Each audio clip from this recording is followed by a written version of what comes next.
পেয়েছেন, এমপি বানিয়েছিলেন, যে পদক পেয়েছিলেন, চেয়ারম্যান এমপি ছাড়াও উনি জীবনের প্রায় আরো 31টি বছর উনি দিয়েছেন আপনাদের মাঝে। আপনাদের ছেড়ে কোথাও যান নাই। ওনার শেষ ইচ্ছা ইনশাআল্লাহ মানুষের মাঝে যেন ওনার মৃত্যু হয়। আপনাদের ভালোবাসা নিয়ে যেন উনি এই দুনিয়া থেকে বিদায় নিতে পারেন। আমি আপনাদের কাছে শুধু বিনীতভাবে অনুরোধ করব,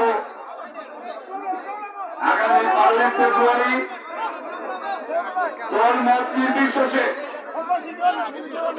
যে দলই করেন, আমরা আপনাদেরকে দলে আসার আহ্বান করছি না, আমরা শুধু আহ্বান করছি দল মত নির্বিশেষে 12 ফেব্রুয়ারি ধানের শীষে ভোট দিয়ে আপনারা আপনাদের সমস্যার সমাধান করার জায়গা ঠিক করবেন।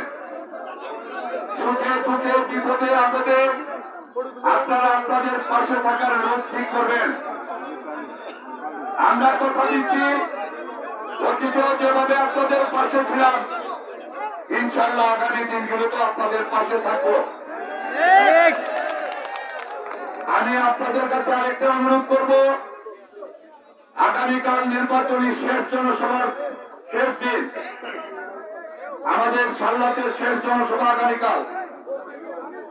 আপনাদের সবার কাছে অনুরোধ, আমরা কিন্তু অনেক গ্রামে যেতে পারি নাই, অনেকের কাছেই যেতে পারি নাই। দিরাই সাল্লায় প্রায় 450-র উপরে গ্রাম। এই 15 দিন সময়ে সব জায়গায় যাওয়া সম্ভব কিনা আপনারা বিবেচনা করে দেখবেন। তাই আপনাদের কাছে অনুরোধ, আপনারা প্রতিটি গ্রামে, আপনাদের আশেপাশে প্রতিটি ঘরে মা বোনদের কাছে যাবেন, আপনারা সবাই ওনাদেরকে সেন্টারে নিয়ে যাবেন।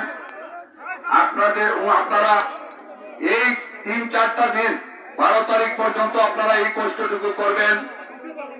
এই 4টা দিন আপনাদের যদি কষ্ট করেন, আমি কথা দিচ্ছি ইনশাআল্লাহ আগামী 5 বছর আপনাদের সুখে শান্তিতে থাকার ব্যবস্থা আগামী 5 বছর আমরা নিয়োজিত থাকবো। এইটুকু বলে আগামীকাল গণমিছিল আছে আমাদের সন্ধ্যার পরে দিরাই বাজারে।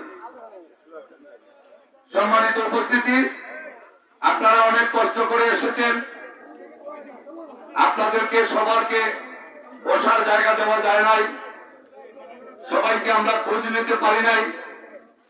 আমাদের এই অনিচ্ছাকৃত ভুল বা ত্রুটির জন্য আপনাদের কাছে ক্ষমা চাচ্ছি। আপনারা সবাই দোয়া করবেন, সবাই ভালো থাকবেন। আগামী 12 ফেব্রুয়ারি সবাই ঐক্যবদ্ধভাবে সেন্টারে গিয়ে ধানের শীষে ভোট দিয়ে আপনাদের প্রিয় মানুষটাকে জয়যুক্ত করার আহ্বান জানিয়ে আমি আমার বক্তব্য শেষ করছি। আসসালামু আলাইকুম এবং আদাব। ভালো থাকবেন সবাই।